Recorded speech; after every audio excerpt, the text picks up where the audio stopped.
Bonjour à tous, bienvenue dans la revue d'actualité de ce 25 février. On démarre par l'équipe nationale U20. Abdou Aziz Fall effectue un retour remarqué après une longue absence due à une rupture de ligament croisé. Champion d'Afrique U17, il retrouve enfin les terrains, une nouvelle qui n'a pas échappé à son ancien sélectionneur Serigne Saliou Dia, aujourd'hui à la tête des U20 du Sénégal. Doté d'un énorme potentiel, il pourrait être un renfort précieux pour l'équipe en vue de la prochaine CAN U20. Quant à Amara Diouf, après plusieurs mois d'absence en raison d'une blessure, il se prépare activement à retrouver les terrains. L'attaquant de Génération Foot, grand espoir du football sénégalais, vise un retour à la compétition à l'occasion de la Coupe d'Afrique des Nations U20 qui se déroulera en Côte d'Ivoire du 26 avril au 18 mai 2025. Prime League, Idrissa Gana Gueye continue d'affirmer son importance au sein d'Everton. Le milieu de terrain sénégalais est désormais le joueur ayant réalisé le plus de tacles cette saison en championnat, une statistique impressionnante qui illustre sa régularité et la qualité de ses performances. Samedi, face à Manchester United, le champion d'Afrique 2022 avec les Lions a une nouvelle fois brillé. L'ancien joueur d'Aston Villa et de Paris Saint-Germain a livré une première période éclatante. Ses efforts défensifs et sa maîtrise du milieu de terrain ont valu d'être sélectionné par Wii Sport dans l'équipe type des Sénégalais du week-end.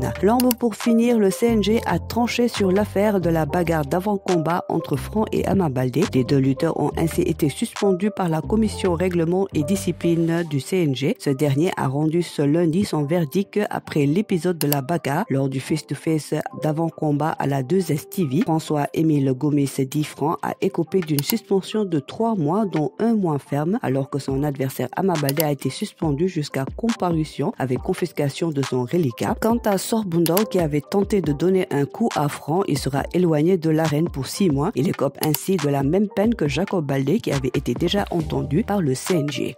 Voilà, c'est tout pour aujourd'hui. L'actualité sportive continue sur nos plateformes digitales.